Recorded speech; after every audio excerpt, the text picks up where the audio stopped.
လူတွေရဲ့ဇယိုက်တွေချောင်းမို့လို့လောကကြီးတစ်ခုလုံးဟာကတ်ဆိုင်တာပဲဖြစ်တယ်ဒါမို့ကံနဲ့ဆက်ဆက်အရာခသိဟာကံနဲ့ဆက်ဆက်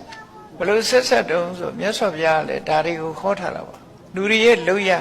မှန်ကန်တဲ့လမ်းကြောင်းကိုလူတွေသွေးဖီးလာပြီဆိုလို့ရှိရင်လူတွေကိုဒဏ်ခတ်တဲ့အနေနဲ့သဘာဝတရားကြီးကလည်းလူတွေကိုပြန်ပြီးတော့ဒုက္ခပေးလာလို့ကတ်ဆိုတဲ့သဘောတရားဟာ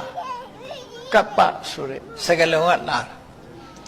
ကပ္ပဆိုတာအချိန်ပိုင်းအတိုင်းအတာတစ်ခုအချိန်အတိုင်းအတာတစ်ခုကိုကပ္ပလို့ဒီလိုခေါ်တယ်ဩဃတကရောကျိုးထဲမှာဆိုတဲ့ရှိကြတယ်အပယ်၄ပါးကတ်၃ပါးဆိုကတ်၃ပါးဆိုတာမိုးခေါင်လို့စိုက်လို့ပြိုးလို့မရတဲ့အခါမှာလူတွေရဲ့စမ်းနှံ့ရိတ်ခါဖူလုံမှုမရှိတာဖူလုံမှုမရှိခြင်းကြောင့်လူလောကငတ်မွတ်ခြင်းဆိုတဲ့ဘေးနဲ့ကြုံတွေ့ကြတယ်အဲ့ဒီငတ်မွတ်ခြင်းဆိုတဲ့ဘေးနဲ့ကြုံတွေ့ခဲ့တာဟာဟိုရှေးတုန်းကတည်းပုံမြင်နေတယ်ပါတာမဟုတ်ဘူးအလုံးသိကြမှာပဲနှစ်ပေါင်းများစွာမကြာခင်လောက်ကအနှစ်20ဟိုဘက်လောက်ကလေးပေါ့အာဖရိကနိုင်ငံတစ်ခုဖြစ်တဲ့အီသီယိုပီးယားမှာအငါဘေးဆိုင်တာဝါလင်အောင်မစားကြရတဲ့ကလေးတငယ်တွေဟာမျက်လုံးကြောင်ကြောင်လေးနဲ့ပထမသနာစပွဲအနေထားမျိုးရောက်ရှိကြလူတွေသိကြတယ်အဲ့ဒါကိုစာပေမှာဒုဗ္ဗိခန္ဓရာကတ်လို့ခေါ်တယ်အဲ့ဒီဒုဗ္ဗိခန္ဓရာကတ်စိုက်ခြင်းဟာလည်းဘာဝကြောင့်ဖြစ်တယ်လို့တော့ပြောလို့ရတယ်သို့တော့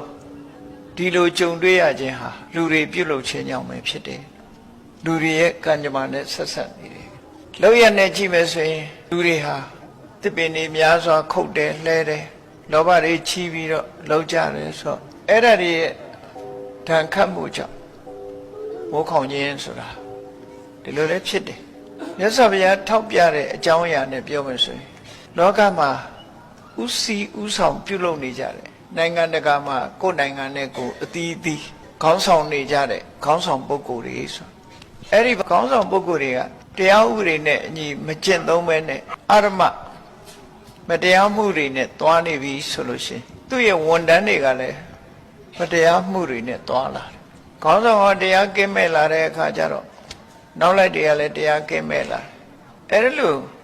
ဟုတ်ချုပ်တဲ့ပုဂ္ဂိုလ်တွေကတရားကင်းမဲ့လာတဲ့အခါတိုင်းသူပြည်သားတွေကပါလိုက်ပြီးတော့တရားကင်းမဲ့တဲ့အနေအထားမျိုးရောက်လာအဲ့လိုတရားကင်းမဲ့သွားတာဟာဒါသဘာဝကြီးတစ်ခုအနေနဲ့ပြောတာမြတ်စွာဘုရားဥပမာပေးဟောတဲ့နေရာမှာရှင်းတစ်စောင်းနွားလာအဖြောင်းသွားမှနောက်နွားတက်တဲ့အဖြောင်းလိုက်ရှေ့ကသွားတဲ့နောက်လိုက်ကြတာလူလောကကြီးကရှေ့ကလှုပ်တဲ့ကိုကြည့်ပြီးလှုပ်ကြတယ်လှုပ်ကြတဲ့အခါကျတော့လူတွေကတရားပြက်လာ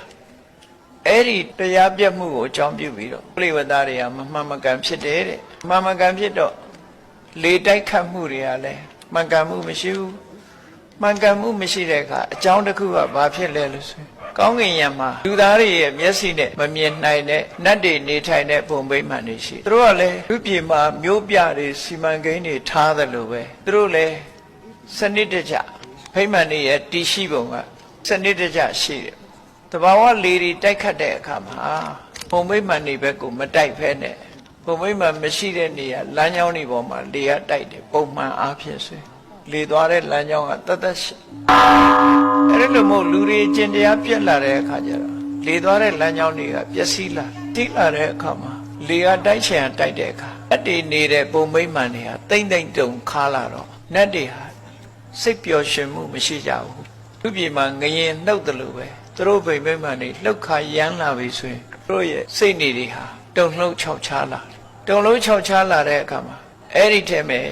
မိုးတိမ်ကိုစောင့်တဲ့နတ်တွေတို့ရာသီဥတုကိုထိန်းနိုင်တဲ့နတ်တွေတို့ဟာစိတ်လက်မကြည်မသာဖြစ်တဲ့အခါကျတော့မိုးခေါင်းတာဆိုတာအကြောင်းတစ်ခုအနေနဲ့ပါတယ်အကြောင်းတစ်ခုအနေနဲ့ပါဒီတစ်ခုတည်းတော့မဟုတ်အဲ့ဒါလူတွေနဲ့ဆက်ဆက်နေတဲ့အကြောင်းအဲ့တော့မိုးခေါင်းလာပြီဆိုရင်လူပြည်မှာမိုးလေဝသမမှန်ကန်သည့်အတွက်ကြောင့်စိုက်တဲ့သီးနှံတွေမှာဘာဖြစ်လာအစီဩဇာတွေပြည့်ပြည့်ဝဝမရစီဩဇာတွေပြည့်ပြည့်ဝဝမရတဲ့အစာတွေကိုစားကြတဲ့လူတွေဟာယောဂဗျာထူပြောလာတယ်လို့ဒီလိုဆိုတယ်ကြောင်းကျိုးဆက်တယ်ကြောင်းကျိုးဆက်တယ်အဲ့တော့လူတွေလှုပ်တဲ့လှုပ်ရကလူတွေကိုပြန်ထိတယ်ဆိုတဲ့အဓိပ္ပာယ်ဒုဗ္ဗိခန္ဓရာလို့ဆိုတဲ့အစာရည်စားခေါင်းပါမှုဖြစ်တယ်